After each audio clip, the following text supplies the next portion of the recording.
Zaten konferans oldukça ilgiyle takip edildi, canlı yayınlandı, farklı platformlarda takip edildi. Naklen bütün halkın izlenimine açıldı zaten. Ben merakla takip edildiğini, ilgiyle izlendiğini düşünüyorum. Bugün de muhtemeldir birçok yerde tartışma konusu edilmiştir ama kendimden doğru şu üç başlığı belirtmek istiyorum. Birincisi Kürt temsilcileri ve oradaydı ve mesajları vardı. Gerek Başur'dan Neçirvan Barzani'nin, Mesut Barzani'nin, Bafıl Talabay'ın temsilcileri oradaydılar ve bu sürece destek mesajlarını orada direkt yayınladılar. Aynı şekilde Rojava'dan İlham Ahmet'in katılımı söz konusuydu.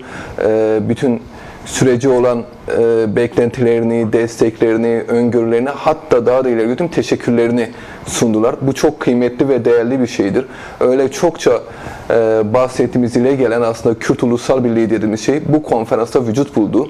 Yani bu tablodan çıkan sonuç şudur ki Sayın Öcalan öncülüğünde yürütülen barış ve demokratik toplum sürecinin aslında bütün Kürt halkı adına ve Kürt halkının menfaatine yürütüldüğü de tescil edilmiş, kabul görmüştür. Bunu böyle bilmek lazım. Bir diğer husus, hakikaten ilk defa bir konferans bu kadar coşkuyla, ilgiyle takip edildi. Salon hınca hınç doluydu. Yani katılımcılardan, konuşmacılardan daha öte bir de görünmeyen salonun bu tarafı vardı.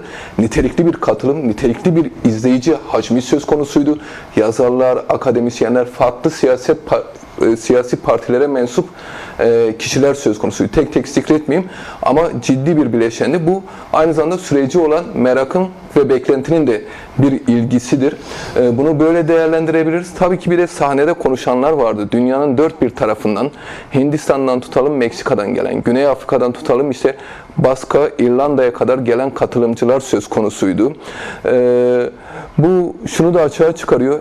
Israrla hep söylüyoruz, Sayın Öcalan'ın mücadelesi beden olarak Kürttür, Kürtlüktür ama çözüm arayışı her daim evrenseldir.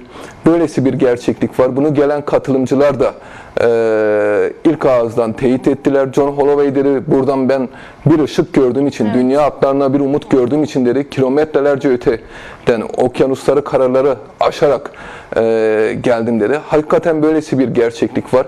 Bu gelen insanlar Kürt halkının dostlarıdır. Kürt sorununun çözülmesi için kendilerince çabalayan insanlardır. Aynı zamanda Sayın Öcalan'ın fikirlerini, mücadelesini, duruşunu takip eden, ilgiyle izleyen insanlardır. Ancak bunun da ötesinde şöyle bir gerçeklik var.